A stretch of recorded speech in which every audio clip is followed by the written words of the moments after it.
Hey everybody, it's Jason Blaha here. Now that my two obligatory informative videos are done for the day, it's time to talk about current events in the online fitness community. And I had someone link me a video on the fan page that I thought I would cover. Yeah, I know I think it's more than a week old at this point, but it's relevant, it's current, and it involved OmarIsuf bringing Eric. I don't know why he brought Eric Helms into this. No clue why Eric's involved in this one. Brought in John Meadows, Dr. Mike Israetel to discuss anabolic steroids, like in an actual educational manner. So let me put on my +5 hat of weaponsmithing, work on skilling up my crafting a little bit, and let's talk about this. And yes, I'm going to clown Eric a little bit.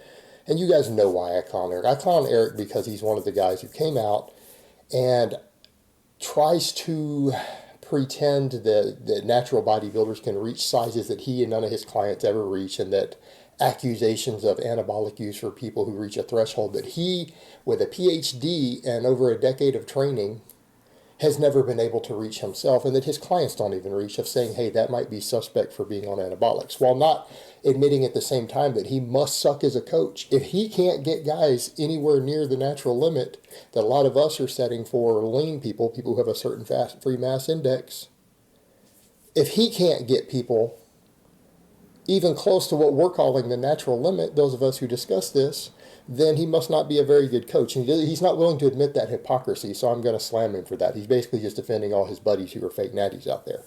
And the other thing I thought was interesting, and I'm going to clown him again, Omar's like telling him, hey, why did you choose to remain natural? And Eric is claiming to have remained natural. Eric's not a lifetime natural. I knew Eric before I was a YouTuber online. I dogged him a little bit about this, and he, had his own take on it. But Eric had a log on bodybuilding.com years ago where he did a Superdrol cycle. So he's not a lifetime natty. Then what did he jump up and say? Oh, yeah, I experimented with some pro hormones back when they were over the counter. Multiple. Now, he was already competing by the time he did the Superdrol, and the excuse being, well, since it was legal at the time, it's not really violating natural. It's one of the strongest anabolics ever made. It's stronger than Dianabol, right? And they had all this talk about D-bol, and then Eric's going to stand there, having done a public and logged in on bodybuilding.com on his official login back in the day, a Superdrol cycle. And he ended at having gained something like 5 pounds of solid muscle mass in 6 weeks after he came off. Now keep in mind, and he's still never reached anywhere near the natural limit we talk about, but he's not a lifetime. He didn't choose to stay natural. He's done a cycle of steroids publicly. That's not staying natural. Don't give us that shit, Eric. That's hypocrisy. But the stuff that was interesting, they got John Meadows on, and I've never actually heard John Meadows speak. Yes, I've heard his name repeatedly. I've heard about Mountain Dog. I know people who work with him. I've never actually heard him speak. Don't read anything that he writes, and I'm not really interested because I'm not into bodybuilding. And number two, everything I see attributed to him just seems to be one-arm barbell rows and stuff like that I don't see the point. I don't see the point.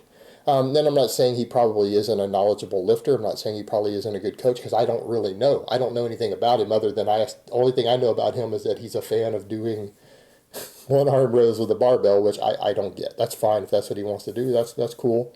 I think it's silly. I don't know why you wouldn't do them with 2 arms. Why would you just do a pen leg row? And that's about all I know about the guy. So I've never heard him speak, never seen anything he's written until this video, and I thought it was interesting. He did raise some good points, and I think Dr. Mike and he both talked about some solid points. And the cliff notes of that, they basically pointed out that most pro bodybuilders and pro bodybuilding coaches today, and I hate to watch an hour-long video talking about nothing but bodybuilding. I don't know why they kept coming back to bodybuilding other than, they've got a couple of bodybuilders on there. When bodybuilding is going to die, I hope it dies off. That's really what I hope. And I really wish Omar would push away from that bullshit and go back to what he used to do and discuss actual fitness and lifting and athleticism and the things that Omar used to do. And I wish he would get these clown-ass bodybuilders and people off of his channel. You get Eric off there. Not doing you any favors, bro. Eric will turn on you in a heartbeat just like he did on his bro Aragon. He was so close with Alan Aragon, who is someone I still respect. And again, used him to help build his own career, built a friendship with him, built his career. And the second some bad publicity came out on Alan, he publicly denounced him. He will turn on you in a heartbeat, Omar. He is a sneaky piece of shit. Watch him. And again, endorse branched chain amino acids before there was good proof that they work, and then when all the data comes out saying they're garbage, yeah, he doesn't apologize for it, for having pimped them and sold them. Flipped on Allen like that, tries to pretend he's lifetime natural when he's done a cycle, publicly did a cycle, logged it all publicly. Sneaky snake. I wouldn't trust him at all. I don't care if he's evidence-based or not. I wouldn't buy anything from him. So, that being said, you need to get his clown ass off your channel, Omar. He will turn on you. Trust me on this. But, back over to their point. They basically stated that bodybuilding coaches know nothing. The majority of them who are working with people, if they work with anyone with drugs, they don't know anything. That pro bodybuilders don't really know anything about training, anything about nutrition. The majority of them don't. And that people make this big mistake of listening to these guys who are just upping the dose all the time. And what they've tried to point out is that, a lot of these guys, when they work with them, if they can get them training correctly, they can reduce what they're taking. Because they're going to have to take a lot of stuff to do what they're doing. It's required. It's required. But it seems like that they've noticed that drugs are the answer to actually figuring out training problems. Drugs are the answer for bodybuilding to figure out diet problems. And so when what they pointed out, I mean, both John Meadows and Dr. Mike, who are both jacked dudes, right? They're both jacked dudes. They both train clients. They both work with lifters in a professional environment, have said that the majority of coaches and pro bodybuilders don't know anything about training. You can't get good advice from them because they really and truly don't know anything. And I think that's something I've been saying for years. I've been saying that for years. And I mean, it's not just me. Bill Starr used to say that. Do you guys remember what Bill Starr said? Way back in the 80s, when he wrote his book about, only the strong will survive in football, that the average professional bodybuilder isn't qualified to coach a high school football team in the weight room. They're not qualified. And look at what these guys are saying, that it's the same situation. A lot of these guys, they have no knowledge of understanding what training volume and programming or anything look like. When Mike does his whole doctoral work around, and his work as a PhD usually revolves around understanding things like maximum recoverable volume and periodizing your training correctly. I mean, this is what he does. And Mike is a jacked dude. Mike's a jacked dude. And he has competed in multiple sports, and people forget that. He's not just a professor who's done some bodybuilding. The guy competes in a legitimate couple of different sports, BJJ, powerlifting. He's an athlete. So that's what you see there. The same thing, you go over to someone like John Meadows. He built a strength base. He had pointed out that when he was a teenager, he did do powerlifting. He did get his squat up to 500 pounds. And then he jumped into bodybuilding and jumped onto gear and all that other stuff eventually. But he was apparently already competing and winning in bodybuilding before he used anything. So, again, let's go back to the point. Size equals strength. Building a base first. It matters. Building a base. And strength. Building a strength base absolutely matters for guys who are going to go on gear. They'll get better results. But they pointed a lot of that out. That realistically, these guys can't give you advice. They can't help you. They can't help you. All they know how to do is drugs. And it's what I've said, lots of people have said over the years. Most professional bodybuilding coaches are drug experts, not training or nutrition experts. That's all they can offer. Their routines are stupid, their routines are silly. They don't know what they're doing. But if they just pump you full of enough drugs and the right combination, you get the desired result. But they don't know how to train. And that's where people mess up, because when you say that, people say, well, what do you mean? Obviously, they have to know something about training. They couldn't be that jacked if they didn't. And it's like, no, they really could, guys. Drugs actually do work. All right, let's go back and set that aside. Contrary to what a lot of people may not realize, people who use extremely copious amounts of anabolic agents and big cocktails, using 6, 7, 8, 9, 10 of them at once at doses that would never be prescribed by a doctor ever, they actually work. Might come as a newsflash. That's why people take them, because they work. They highlighted that. They pointed that out. And that is the problem you deal with there, that their appearance can then be used to market and pretend that they have knowledge, and they really don't. They really don't. What I also thought was interesting, though, is that these guys are saying, look, drug use is more prevalent than people want to believe. And then you got guys like Eric and Omar who are saying, no, not as many guys. Well, it seems like it's either or, either everyone's on or no one's on, and there's no real middle ground. Well, the reality is you guys are in an industry to where the majority of people are on. The majority of people are fake natties. All right, let's be realistic here. The majority of people in YouTube fitness are fake natties. The majority are. All right, it's going to be a minority of people who aren't using something to enhance their career. Because if you can triple your money by taking a drug when it's common and you can get this stuff at every gym everywhere, of course they're going to do it. They're tripling their income. It's a business thing for them. It's people say, oh, a YouTuber who's already making whatever $30,000 a year, $20,000 a year, why would they go take anabolics?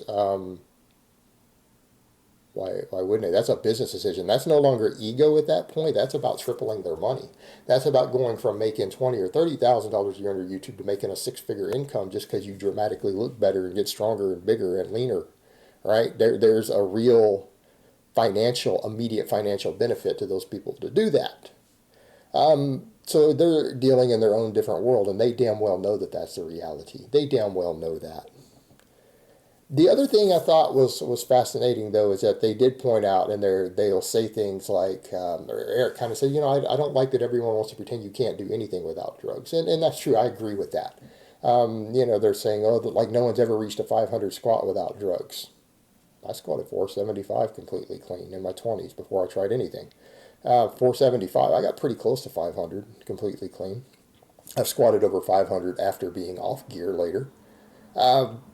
So I'm not one of those people. I benched over 300 pounds completely clean. Hell, I'm completely clean now in my 40s. I'm not on any gear. I'm not on TRT. I'm benching over 300. I benched 300 before I ever did anything. So I'm certainly not one of those people. And that is a good point, that there does seem like people want to say that you can't do anything without drugs. And the other thing I thought was fascinating is that they did point out that bodybuilding itself isn't healthy. Even Eric had said, and I'm glad Eric will admit that. That's the one credit I'll give him. And it creates kind of a dichotomy for him because he's in the field of coaching bodybuilding and everything else, and that's so much of his career and identity is tied with it, but he knows it's not healthy. His research confirmed competing in natural bodybuilding is insanely unhealthy. And what I really want a lot of these guys to come out and say is to go ahead and just say it, that bodybuilding, even natural bodybuilding, has no place in the fitness world, because that's the truth of what these guys broke down. They pointed out that health benefits, or health negatives with steroids are not guaranteed. They are at a certain dose, but as far as shutdown and health problems and everything else, you have no way to predict that. That's the scary thing about anabolics. You can't predict it.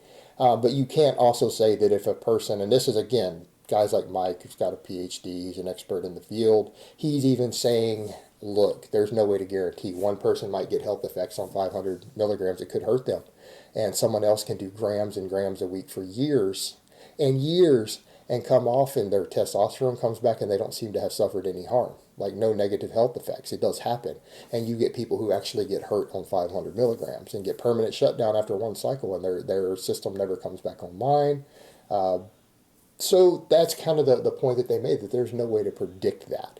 But the reality is, when you really look at the blood work and health markers and everything else, conservative anabolic users who don't go compete in bodybuilding statistically are less likely to suffer negative health effects than someone who competes in natural bodybuilding, period. So, I mean, if we're going to look at it from that perspective and we all want to say, well, conservative anabolic use probably has no place in the fitness world, fitness and health world, right?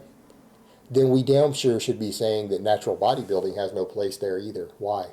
Because dieting down that lean affects you physically and psychologically in a way that harms your health, right? It is harmful to health, therefore it has no place in fitness. If it's directly and measurably harmful, and it is, you look at the blood work of every person who competes in natural bodybuilding during close to the end of their contest prep or contest time, it hurts them.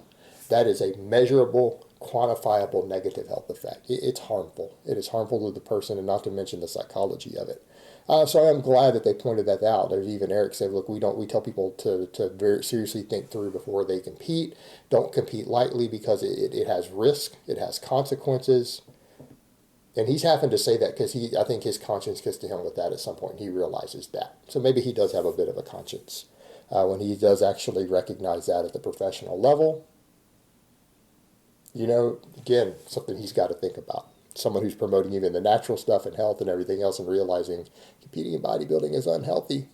Whether you use drugs or not, it's unhealthy. It's harmful. And that's one thing I always tell you guys out there too, everyone who jumps up and they start training, well, maybe I should go compete. It's like, why? Why do you need to compete in bodybuilding or men's physique? It's harmful. It will hurt you. It's harmful to you. Are you sure you want to do it? If you feel the need to compete in something, go compete in powerlifting. You do that drug free and you don't do anything stupid. It's actually less harmful. If you need to compete in something, go do a strength sport, a lower injury risk strength sport. Problem solved. All right, guys. Well, that's really all I have to say on that today. I hope it's been informative, and I will talk to you guys next time.